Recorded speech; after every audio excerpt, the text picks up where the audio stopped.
In this episode of What We Said, I'm going to cover on what my intentions are to run this podcast and share a bit on my uni life here in Britain, and also a little bit on my upcoming projects, whether it is upcoming music or films, And finally, I'll share my experiences making my latest horror film, Frontlight.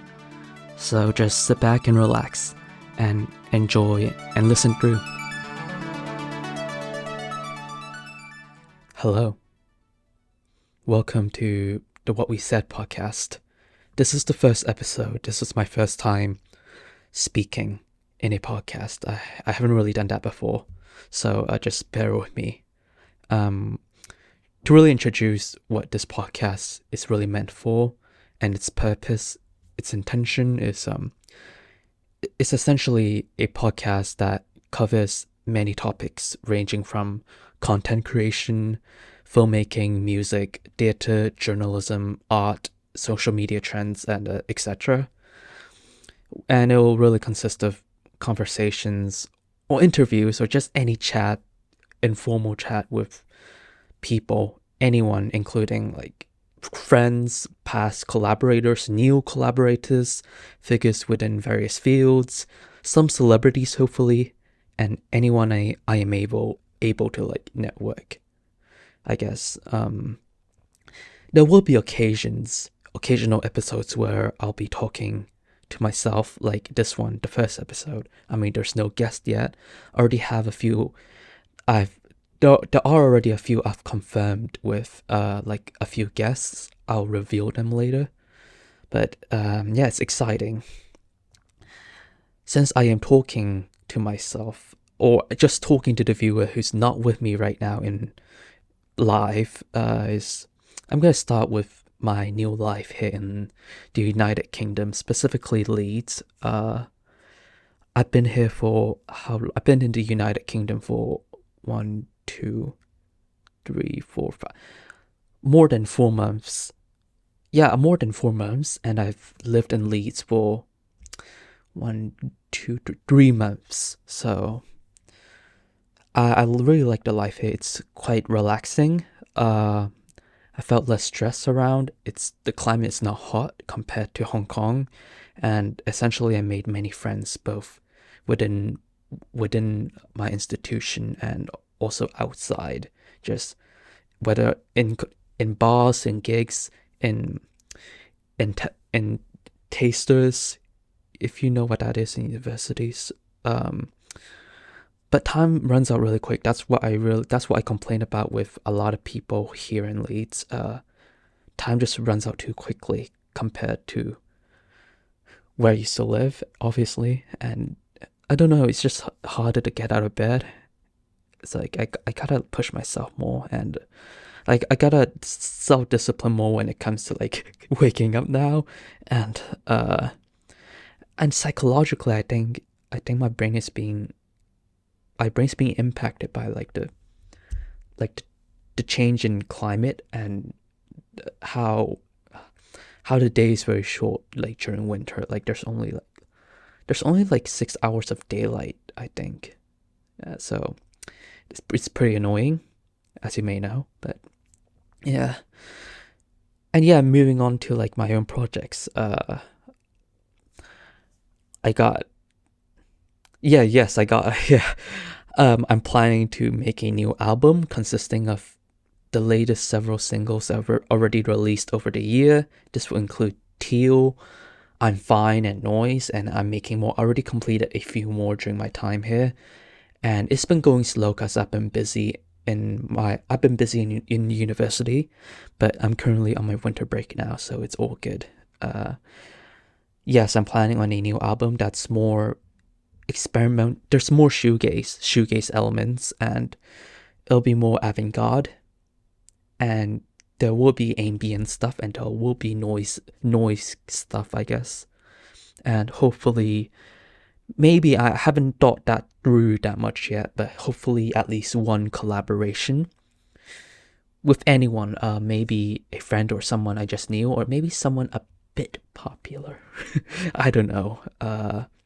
But yeah, I did befriend a few indie artists that are prominent within like certain fields, especially some from United Kingdom, especially Manchester, Liverpool, even Canada, even some cities in Canada, uh like how I literally befriended some members of this Montreal band Tops. I think Jane Penny and I exchanged social media, but among others, and another Montreal band that supported their gig here in Leeds. But anyways, other than music, I completed a script for my university course. It is 5 minutes long, and I think it's a comedy thriller. I think that's set in contemporary times. Some of my uni friends will know this, obviously, but I might make this an actual film. I might make it into an actual film, not for the institution, but for Good Algae. And I might write a few more that are also short, and I'll work with new actors around the city. So there's that. I still have that script that I've already been working on since early 2025. It's like a psychedelic medieval like fantasy drama. And that's kind of slow burn, and it's also very, how to say it? Yeah, I did mention psychedelic, but also like very, I don't know how to say it. Very mysterious, very eccentric, I would say. So but uh I've been putting the brakes on that, if you know what I'm saying. It's been taking a little more time. So, but again, sorry if I'm still like thinking of what to say. I mean, again, it's my first time, so bear with me. I could do some ASMR right now, like on this. Uh, and Frontlight, yes, of my latest film. Just let me know, both directly and in the comment section on YouTube or Vimeo. I think YouTube, on what you think of it, whether you like it or hate it, or you think it's okay, or anything like that. Obviously that film's not perfect, but I'm quite proud of what has came out, even through the limitations and through the challenges. What I can say, yeah, this I can talk about Frontlight right now. What I can say first is that film was almost never made. I did mention this before somewhere. It is almost never made.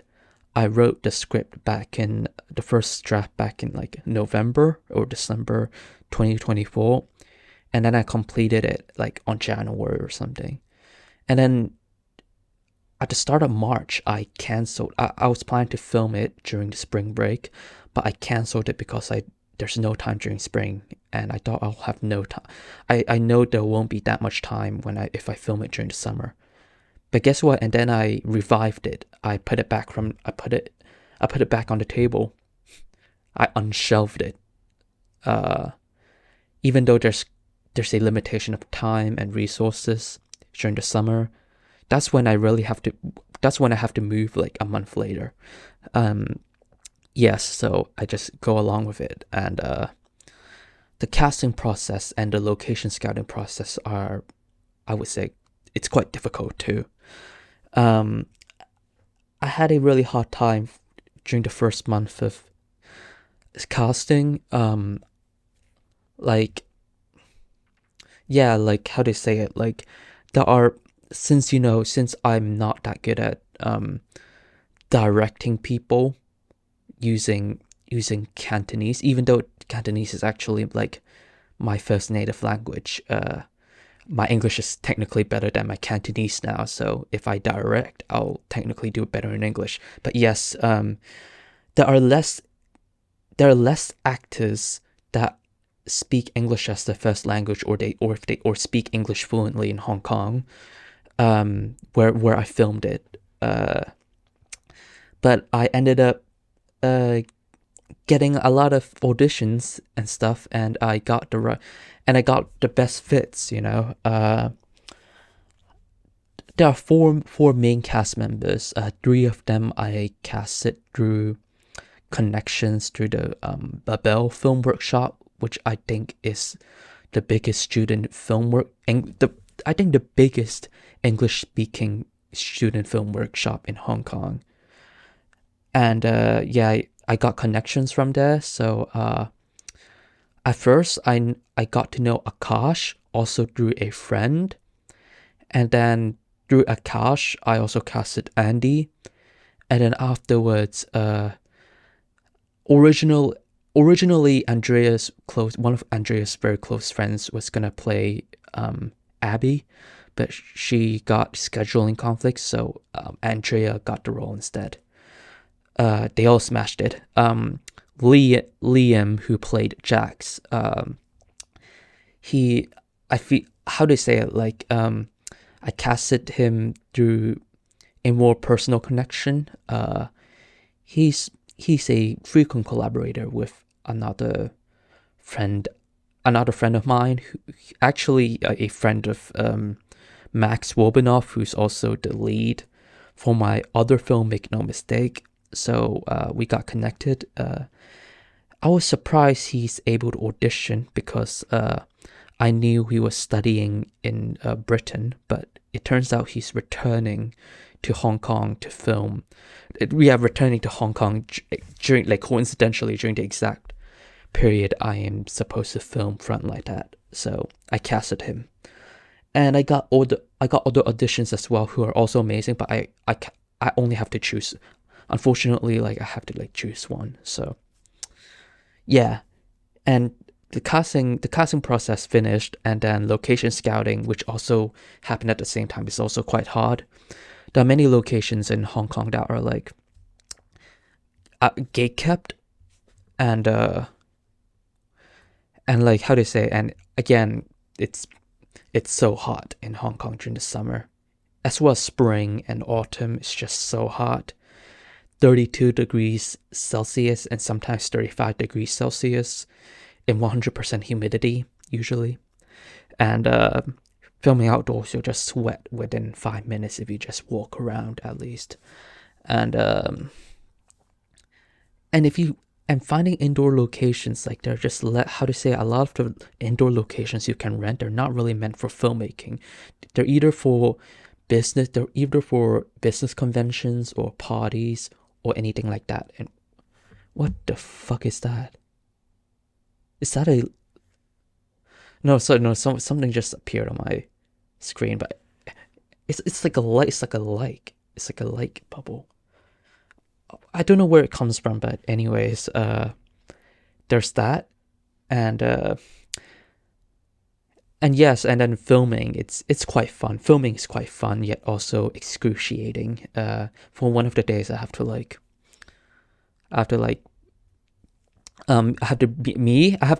bring my cast members and some of my crew up a hill, and we're all sweating, and of course in these very hot and humid conditions, and we have to stay on that hill for 8 hours from noon to like night, almost the middle of the night. And and being a leader in these conditions and only having that experience at the time, it's quite hard, but it's also very rewarding, I would say. And another one of the biggest obstacles I also had to come across is during another one of the days where we have to film in the industrial building. Like the industrial building,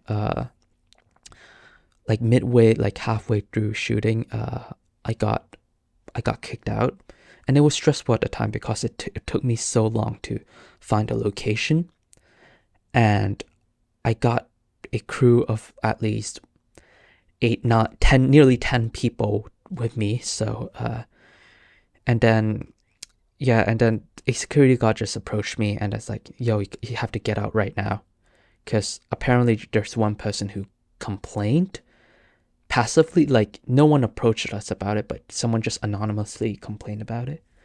And at that time it was, Jesus, like, this much people and it's so hot even in the building, and getting kicked out, of a location that I've tried to scout for a really long time. I This one of the first times I kind of crashed out, and then I got my composure, and then everything, and then luckily we, after a few hours of Plan B location scouting, we finally found a better building where we don't have to really disturb other people. So there's that. And honestly, for and yes, there's another location that there's one shooting day that went a lot better. Maybe because there's air conditioning and the location is, how to say it. It's more, the locations are more flexible, if I would say it that way. How near the end of the film, there are scenes shot at a school, at a primary school, and that primary school is actually it's actually owned by a friend of my mom's. So yeah, and there's air conditioning in it, and this is the only shooting day where things kind of fully went smoothly, really, went more comfortably. So post-production is okay, I guess, but there are like mistakes during shooting that made me have that led to me having to like call over the cast members again and do ADR, which is a bit chaotic, and also some editing obstacles, like for example, like the camera I used to shoot, it didn't really, it's very shit at shooting like at the dark. So because of that sensitivity, I think the image sensory, like the image, like the video really the film really distorts. You can really see it in some of the night scenes. So but other than that, post production is quite fun, and for the marketing, and then for the promotion and marketing process, I kind of tried. I didn't really do much because around the release time I was quite busy, and also the fact that I left Hong Kong, so I can't really do much. I can't really do much stuff with my cast members. And actually, fun fact: Frontlight was almost selected at a Hong Kong film festival, which is actually run by some of my friends.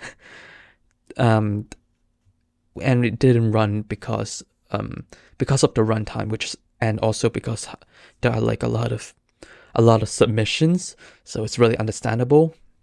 But other than that, actually, most of my cast members actually attended the festival because their other films, I think a film they made got selected, like their other film, which are amazing. I actually saw their film, which congrats to them. But I really wish I can attend it because, I literally work with them. They're all my friends. So, and I know I'm mentioning a lot about like the challenges and obstacles, but it's just to really signify how rewarding this is all for me, even if it's really tough. I'm just proud. I'm also really proud of the cast and crew, and I'm just so proud. Like they honestly worked so hard, and they also been through so much.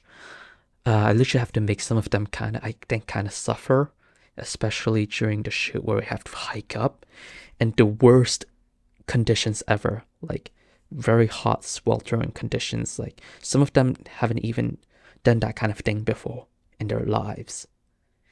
So it's rewarding for both myself and them. So I'm really proud of them. Just props to them.